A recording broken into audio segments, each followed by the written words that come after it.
Hello बच्चों, कैसे हैं आप सभी। उम्मीद करती हूँ आप सभी बहुत अच्छे से होंगे। कक्षा की शुरुआत करते हैं। पाठ है हमारा शब्दकोश और विश्वकोश। जीवन कौशल, शब्दों की जानकारी, ज्ञान वृद्धि, कर्मशीलता जैसे कौशलों से अवगत कराना। नैतिक मूल्य, बाल मनोविज्ञान, जागरूकता, शब्द ज्ञान की समझ को बढ़ावा देना। रूपनगर, दिल्ली, दिनांक 16/6/2000। प्रिय विनय, खुश रहो। तुम कैसे हो? कल ही तुम्हारा खत मिला। पढ़कर खुशी हुई कि तुम छठी कक्षा में अच्छे अंकों से उत्तीर्ण हुए हो। पाठ्यक्रम की पुस्तकें पढ़ने के साथ साथ अब तुम्हें अतिरिक्त अध्ययन के लिए भी अन्य पुस्तकों भी अवश्य पढ़नी चाहिए। ये पुस्तकें तुम्हारे लिए ज्ञान के नए झरोखों जैसी होंगी। इस पत्र के साथ मैं एक शब्दकोश व एक विश्वकोश भी भेज रही हूँ जो नई नई जानकारियाँ एकत्रित करने में तुम्हारी मदद करेंगे। मान लो तुम एक किताब पढ़ रहे हो, बहुत मज़ा आ रहा है, पर किसी एक शब्द का अर्थ तुम्हारी समझ से बाहर है और इस शब्द का प्रयोग बार बार हो रहा है। अब तुम क्या करोगे? तुम निश्चित रूप से शब्दकोश खोजोगे और उसमें से उस शब्द का अर्थ पता करोगे। एक अच्छे शब्दकोश में कई तरह के शब्दों के अर्थ मिलते हैं, जैसे प्रतिदिन प्रयोग किए जाने वाले शब्द, साहित्यिक शब्द, तकनीकी शब्द, दूसरी भाषाओं के शब्द, बड़े शब्दों के प्रचलित लघु रूप आदि। शब्दों के अर्थों के अतिरिक्त हम शब्दकोश में शब्दों के शुद्ध रूप, सही हिज्जे, सही वर्तनी भी देख पाते हैं। किसी शब्द का उच्चारण कैसे होता है, इसके विषय में भी स्पष्टता प्रकट होती है। शब्दों का व्याकरणीकरण, परिचय, संज्ञा, सर्वनाम, विशेषण, क्रिया विशेषण भी शब्दकोश से पता चलता है। समानार्थी, पर्यायवाची शब्द, कहावतों और मुहावरों से भी परिचित हो जाता है। कुछ शब्दकोशों में शब्दों की उत्पत्ति व प्रयोग के विषय में भी बताया जाता है।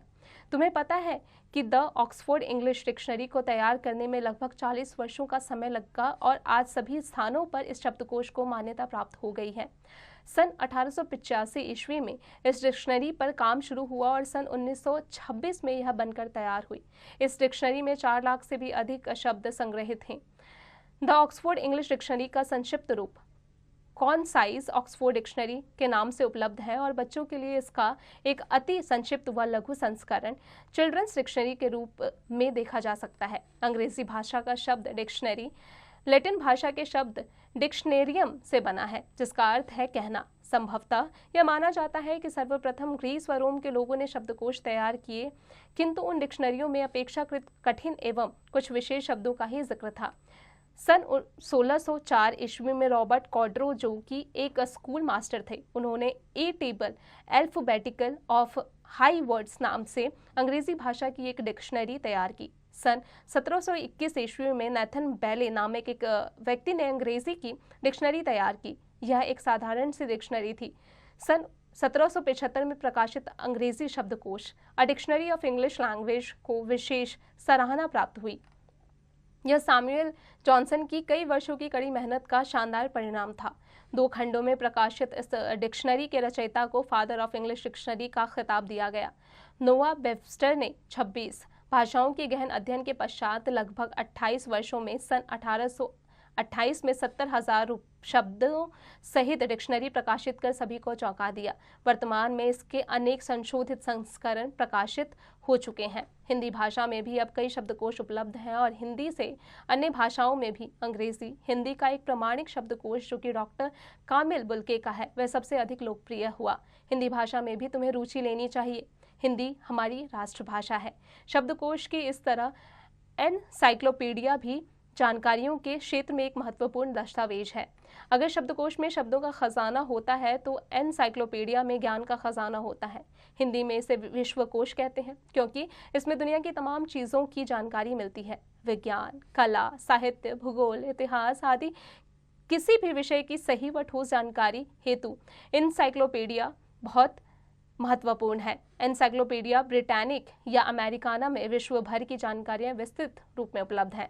आजकल विभिन्न विषयों के एनसाइक्लोपीडिया आसानी से मिल जाते हैं।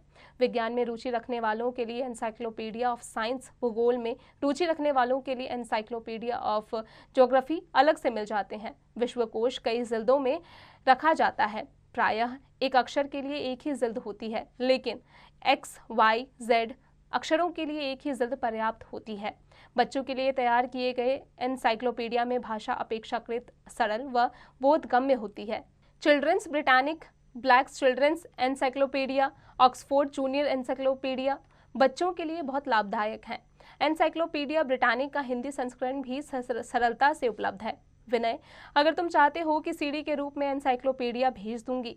इंटरनेट पर भी विकिपीडिया के नाम से तुम यही सही जानकारियां प्राप्त कर सकते हो। मेरे विचार से तुम्हारे विद्यालय के पुस्तकालय में भी कई शब्दकोश व विश्वकोश देखने को मिल जाएंगे। उम्मीद करती हूँ कि तुम दुनिया के विषय में अपनी जानकारी बढ़ाओगे और मेरे द्वारा भेजे गए शब्दकोश और विश्वकोश का लाभ उठाओगे। मेरा आशीर्वाद हमेशा तुम्हारे साथ है। तुम्हारी बड़ी बहन रीमा। बच्चों, अब आ जाते हैं इसके अभ्यास कार्य पर। बच्चों, उम्मीद है कक्षा में पढ़ाई गई हर एक बात आपको अच्छे से समझ में आ गई होगी, आपको पाठ अच्छे से समझ में आ गया होगा। अब आप इसका अभ्यास कार्य स्वयं कीजिएगा।